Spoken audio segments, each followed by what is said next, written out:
Most of the world's leading statesmen at one time or another have come to the United Nations in New York City to speak on important matters of world concern. And thus it was that the United Nations played host recently to His Excellency President Ziaur Rahman of the People's Republic of Bangladesh. President Ziaur was greeted upon his arrival by the UN Secretary General Kurt Waldheim. After conferring privately with Waldheim and with the current President of the General Assembly, Salem of the Republic of Tanzania, President Ziaur was escorted to the United Nations main hall, where the General Assembly had been called to order specifically to hear the Bangladesh leader. Assembly President Salem formally welcomed President Ziaur.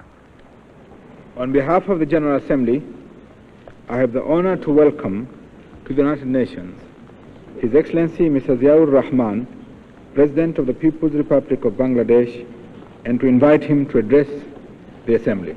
In a hard-hitting speech, President Ziaur said that recent years have seen very little progress towards narrowing down the differences between the rich and the poor. He spoke first in his native Bengali, then spoke in English. Bismillahir Rahmanir Rahim. Janab Shabapati, Janab Mahasachib, ও সম্মানিত প্রতিনিধিবৃন্দ, বাংলাদেশের জনগণের পক্ষ থেকে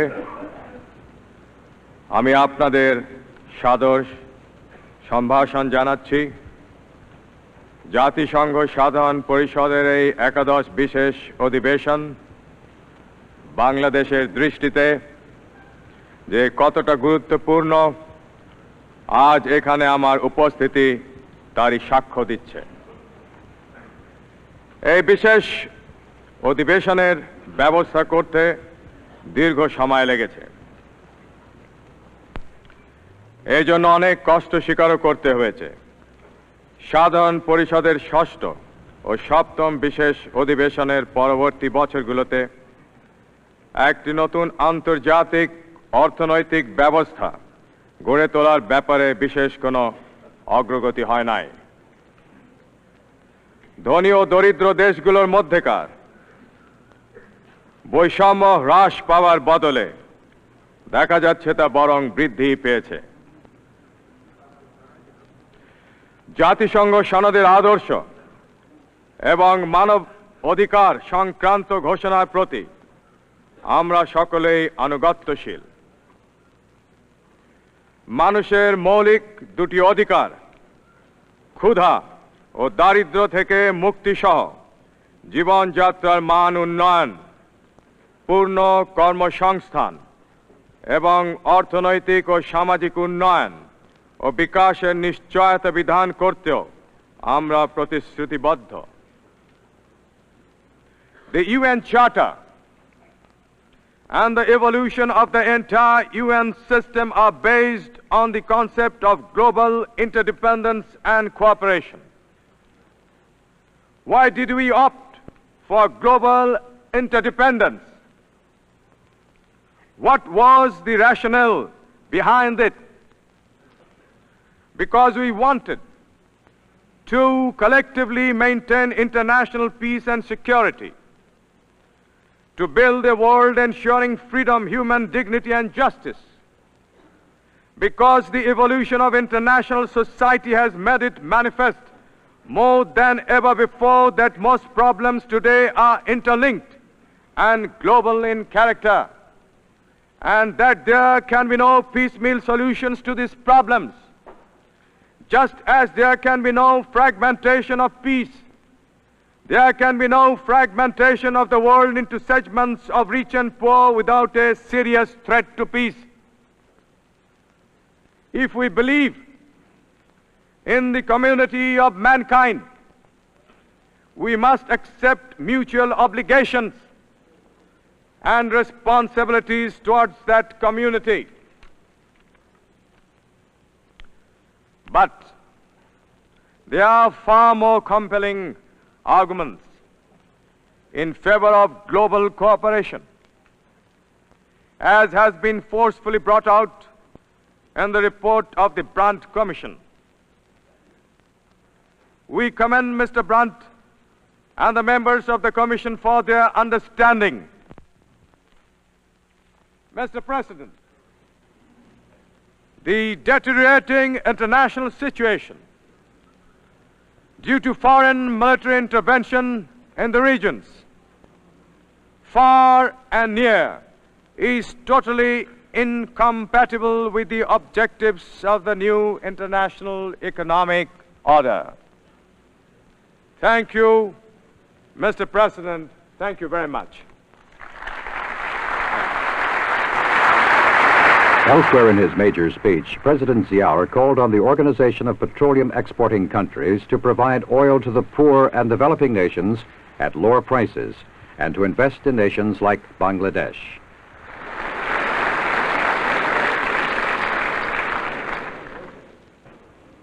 Following his address, President Ziaur proceeded to the West Foyer of the United Nations building, there to greet and chat with the heads of delegations to the UN. President Ziaur later was the honored guest at a luncheon hosted by Secretary General Waldheim. There remained one more major event on President Ziaur's UN schedule, a speech to a closed meeting of the Group of 77. Formed 15 years ago, the Group of 77 now numbers more than 100 developing nations, including the 30 least developed countries, as well as the OPEC nations.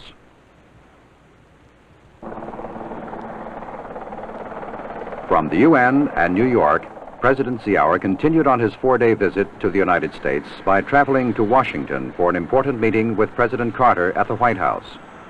President Ziaur flew from New York to Andrews Air Force Base outside of Washington, then boarded this helicopter to fly from the airport to the Washington Monument Grounds not far from the White House. The United States has been a staunch supporter of Bangladesh since it won its independence in 1971.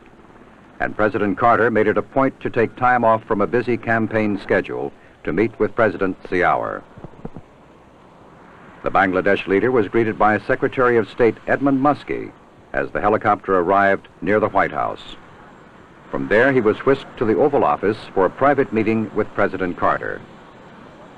High on the agenda of the talks between the two presidents was U.S. aid to Bangladesh, aid which totaled some $84 million last year.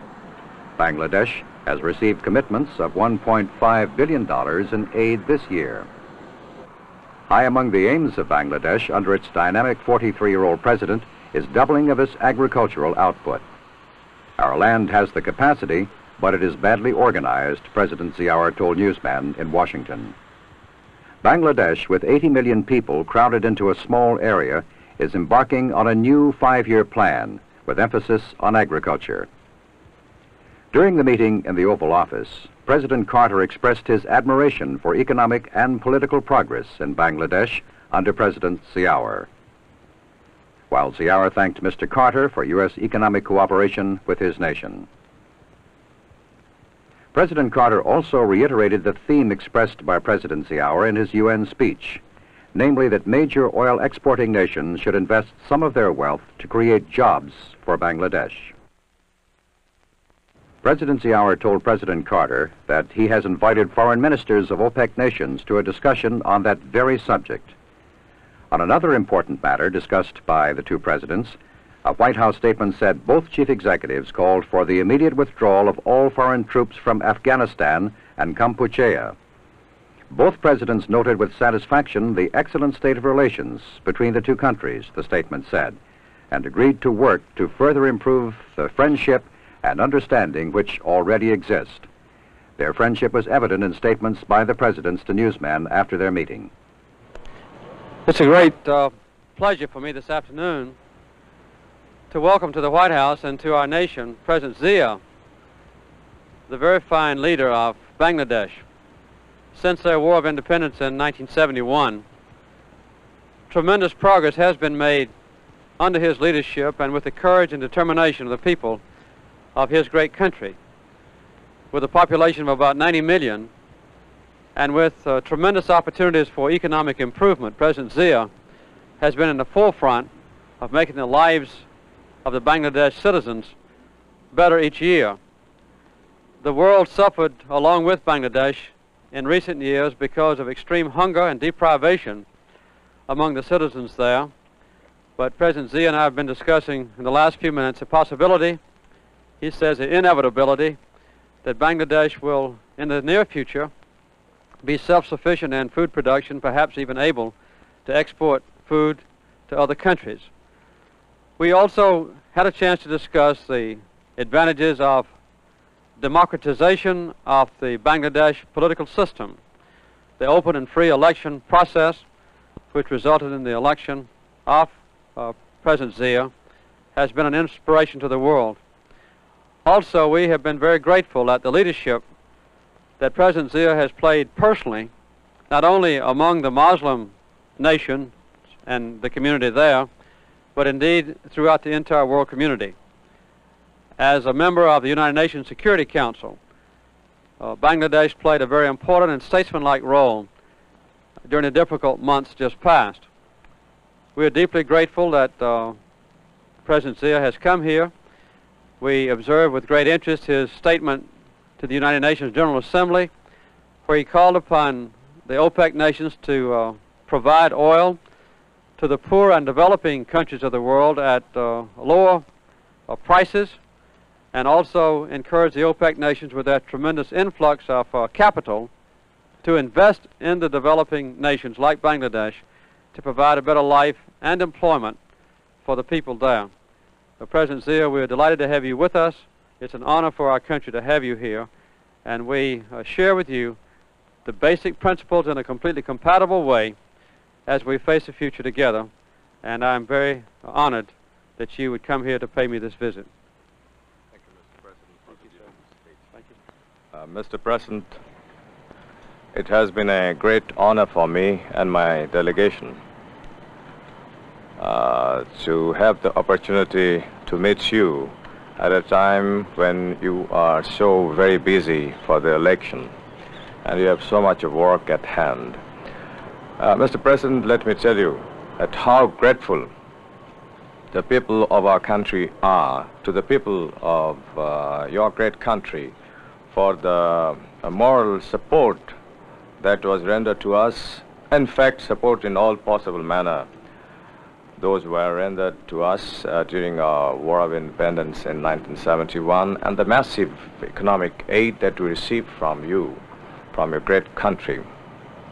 Thereafter, to meet the many necessities which otherwise would have, if not met, would have created tremendous problem for us.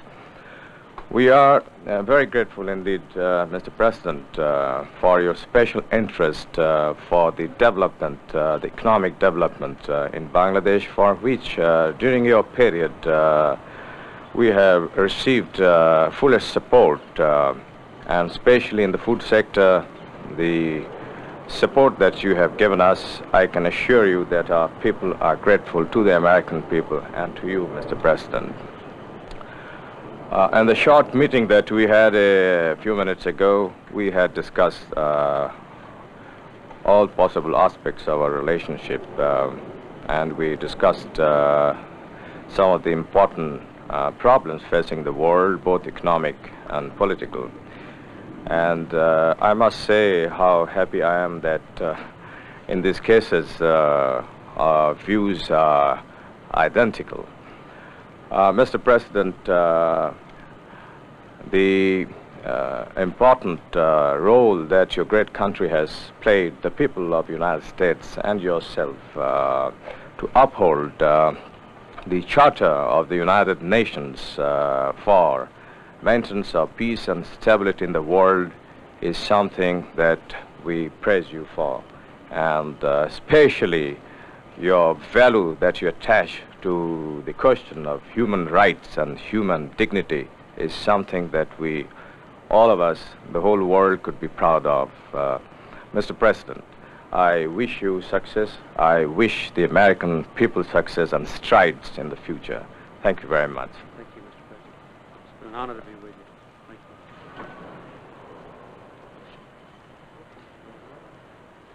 you. President Ziaur left Washington for another brief stop in New York and then went on to Paris, France, saying as he left, President Carter has assured me of all possible assistance, especially in the agriculture sector.